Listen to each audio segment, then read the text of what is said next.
video göndəriblər.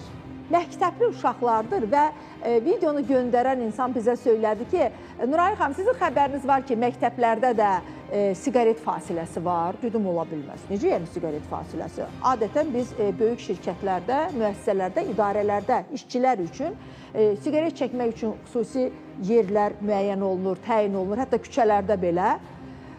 Yəni bunu məcazi mənada deyirdi. Amma bu, mənim əzizlərim, nə qədər acı səslənsə də bu belədir. Bizim uşaqlarımız bizdən xəbərsiz məktəblərdə belə o siqaret fasiləsini yaradıblar. Bu bilirsiniz nə deməkdir? Bu cəmiyyətimiz üçün bilirsiniz nə deməkdir? Gəlin videonu izləyək.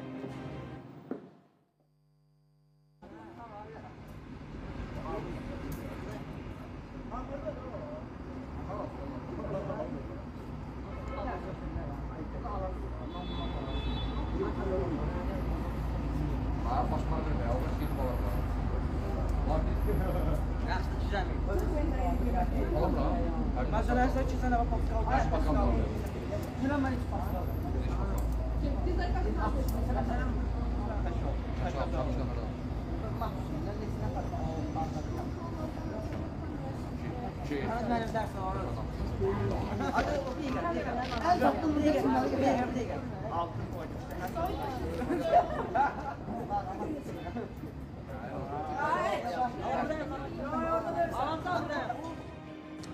Demək, mənim əzizlərim, videonu gördünüz, aydın məsələdir ki, yəni azyaşlı olduqlarına görə, məktəbli olduqlarına görə qaydalara riayət edərək videonu sizə təqdim etdik. Yəni, oradan da, videodan da göründüyü kimi uşaqlar çox az yaşlıdır. Hardasa onlar 5-ci, 6-cı, 7-ci sinif ondan yuxarı olmaz. Hardasa olacaq 11, 12, 13 yaşları olacaq. Və bu uşaqlar bir siqareti aralarında paylaşım edirlər. O alır, ona verir, o alır, ona verir və səslərini də mən dinlədim. Çox bir-birini təhqir edici də ifadələr işlədilər və Bakının mərkəzində olan bir Nizam metrosuna yaxın olan bir məktəbin şagirdləridir.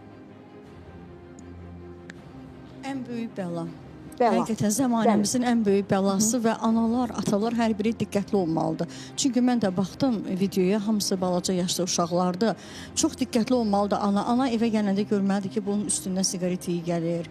Yəni, hər bir şeydə diqqətli olmalıdır. Bu çöldə siqaret çəkir, gəlir. Və onu mütləq o ana kəşf etməlidir ki, mənim oğlum siqaret çəkir.